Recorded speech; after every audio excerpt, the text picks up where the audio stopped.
Hi, പുതിയൊരു വീഡിയോട്ട് സ്വാഗതം. ഇന്ന് വന്നിരിക്കുന്നത് കൂലി റിവ്യൂലോട്ടാണ്. ഈ ഒരു പടം എനിക്ക് കാണാൻ ഇടയെന്ന് പറഞ്ഞാൽ ഇതിൻ്റെ ഡയറക്ടർ ലോകേഷ് കനകരാജാണ്. പുള്ളിക്ക് ഡയറക്ടറി ഏറ്റവും നല്ലൊരു ഫാൻ ബേസ് എന്ന് വെച്ചാൽ വിക്രത്തിന് ശേഷം കൈദിക്ക് ശേഷം ഉണ്ട്. അപ്പോൾ ആ ഒരു പബ്ലിസിറ്റി ഇപ്പം കേരളത്തിലുണ്ട്. അത് സാധാരണ രജനി പടം രജനികാന്തിൻ്റെ പടം എന്ന് പറഞ്ഞാൽ ഒരു വട്ടം ഒന്ന് ആലോചിച്ച് കാണാൻ പോകത്തുള്ളൂ. ഇപ്പം കണ്ണും പൂട്ടി പോയി കണ്ടതെന്ന് പറഞ്ഞാൽ ഇതിൻ്റെ ഡയറക്ടർ ലോകേഷിനോടുള്ള ഒരു വിശ്വാസം, നല്ലൊരു പടം എൻജോയ് ചെയ്യാൻ വേണ്ടിയാണ് പോയി കണ്ടത്. അപ്പോൾ ഈ കണ്ടിട്ട് എനിക്ക് തോന്നിയെന്ന് പറഞ്ഞാൽ one of the waste movie Lokesh കനകരാജിൻ്റെ സിനിമയിലെ ഏറ്റവും ബോർ പടമായിട്ടാണ് എനിക്ക് ഈ കൂലി എനിക്ക് തോന്നിയത്.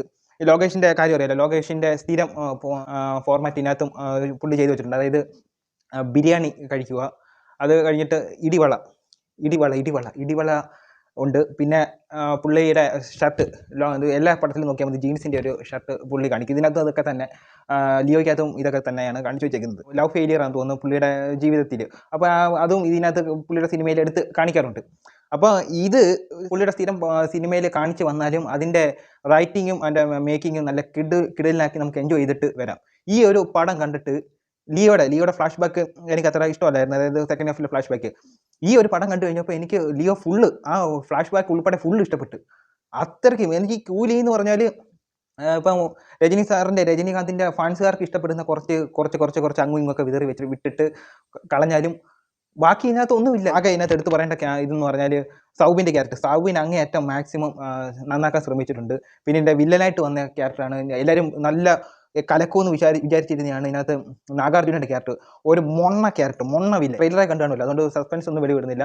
ഇതിനകത്ത് അമീർ ഖാനുണ്ട്. അമീർ ഖാൻ്റെ ഒരു മൊണ്ണ ക്യാരക്ടർ അമീർ ഖാനും ചെയ്തു വെച്ചിട്ടുണ്ട്. സത്യരാജിൻ്റെ ഒരു മൊണ്ണ ക്യാരക്ടർ വേറെ വെച്ചിട്ടുണ്ട്. പിന്നെ അനിരുദ്ധിൻ്റെ മ്യൂസിക് നമ്മൾ ലോകേഷിൻ്റെ കാര്യം വെച്ച് നോക്കുകയാണെങ്കിൽ ലോകേഷ് WWE വലിയൊരു ഫാനാണെന്ന് പല സിനിമയിലും കാണിച്ചു കഴിഞ്ഞിട്ടുണ്ട്. എന്ന് വെച്ചാൽ എടുത്ത് കാണിക്കുമല്ല, പുള്ളി WWE സൂപ്പർ സ്റ്റാർ വരുന്ന മ്യൂസിക്കൊക്കെ. അപ്പം പുള്ളിയുടെ അണ്ടർടേക്കറിൻ്റെ ഫാൻ ആണെന്ന് എനിക്ക് തോന്നിയിട്ടുണ്ട്. അതായത് പുള്ളിയുടെ സിനിമയ്ക്കകത്ത് തന്നെ അണ്ടർടേക്കറിൻ്റെ പഴയ അമേരിക്കൻ ബാഡാക്സ് വരുന്ന ആ തീം സോങ് പുള്ളി അതേപോലത്തെ സാമ്യമുള്ള തീം സോങ് അപ്ലൈ ചെയ്യും. അനിരുദ്ധ് അത് ചെയ്ത് കൊടുക്കാറുണ്ട്. ഇപ്പം എസ്പെഷ്യലി ലിയോയിലായാലും മാസ്റ്ററിലായാലും അതേപോലത്തെ BGM ആണ് എടുത്തിരുന്നത്. നിങ്ങൾ അണ്ടർടേക്കറിൻ്റെ അമേരിക്കൻ ബാഡാക്സ് തീം സോങ് കേട്ട് കാണില്ല. 2003 ഹാഫിലൊക്കെ ആ ഒരു ലുക്കിലായിരുന്നു അണ്ടർടേക്കർ വന്നിട്ടുള്ളത് റിങ്ങിൽ. അപ്പോൾ ആ വരുന്നൊരു തീം സോങ് ഇപ്പോൾ ഇതിനകത്തും അണ്ടർടേക്കറിൻ്റെ ഒരു റെഫറൻസ് വെച്ചിട്ടുണ്ട്. അതുപോലെ നിങ്ങൾ പടം കാണുന്നുണ്ടെങ്കിൽ കണ്ടു നോക്കുക, അതിനകത്ത് റെഫറൻസ് വെച്ചിട്ടുണ്ട്.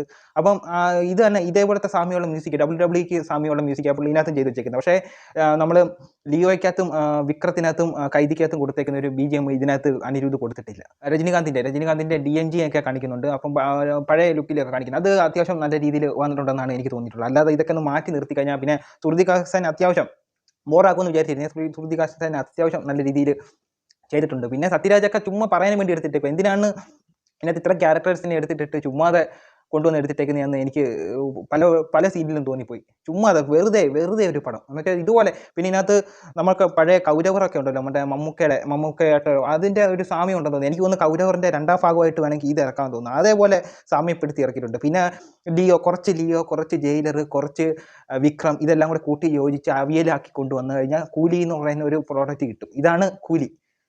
എല്ലാം ഉണ്ട്. എല്ലാ പടവും അവിയൽ പഴുവായിട്ട് കുഴച്ചടിച്ചിട്ടുണ്ട് ഇത് കൂലി എന്ന് പറയുന്ന ഒരു സിനിമയ്ക്കകത്ത്. ലോകേഷിൻ്റെ എല്ലാ പടം കൂടി ഞാൻ കണ്ടത് ഈ വോസ്റ്റ് സിനിമ ലോകേഷിൻ്റെ സിനിമ കരിയറിലെ വോസ്റ്റ് സിനിമയായിട്ട് ഞാൻ ഈ ഒരു കൂലി പരിഗണിക്കുന്നുണ്ട്. അത്രയ്ക്കും ബോർ.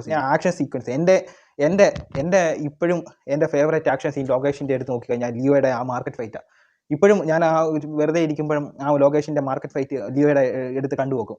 അതിൻ്റെ 7 എഴുത്ത് വരാത്ത ഫൈറ്റ് സീനാണ് ഇതിനകത്ത് മൊത്തം കാണിച്ച് വെച്ചേക്കുന്നത്. പിന്നെ എനിക്ക് എടുത്ത് പറയേണ്ട വേറൊരു കാര്യമുണ്ട്. ഇതിനകത്ത് A സർട്ടിഫിക്കറ്റ് ആണ് കൊടുത്തിട്ടുള്ളത്. A സർട്ടിഫിക്കറ്റ് ഇതിനകത്ത് എന്തിനാണ് കൊടുത്തിട്ടുള്ളത്? ഒരു A സർട്ടിഫിക്കറ്റ് എന്ന് പറഞ്ഞാൽ നമ്മൾ ഈ മുറിക്കുന്ന ഇതെല്ലാം വയലൻസ് ഇതെല്ലാം കാണിക്കണം. ഇത് വെറുതെ A സർട്ടിഫിക്കറ്റ് കൊടുക്കുക. ഇതിൻ്റെ അപ്പുറം ലിയോയ്ക്കകത്ത് കാണിച്ച് വെച്ചിട്ടുണ്ട് എന്തുവാ വയലൻസ്. ഇതിനകത്ത് ചുമ്മാ A സർട്ടിഫിക്കറ്റ് കൊടുത്തതിൻ്റെ കൂട്ടം എനിക്ക് ഇതിനകത്ത് തോന്നിയത്. അത്രയൊന്നും ഇല്ല ഇതിനകത്ത്. Worst cinema. അപ്പോൾ ഇത്രയേ ഉള്ളൂ. കാണാൻ പോകുന്നവർ പോയി കണ്ടോ. എനിക്ക് പടം വർക്കായില്ല. അപ്പോൾ ഇത്രയേ ഉള്ളൂ. അടുത്തൊരു വീഡിയോ ആയിട്ട് വരുന്നവരെ ബൈ.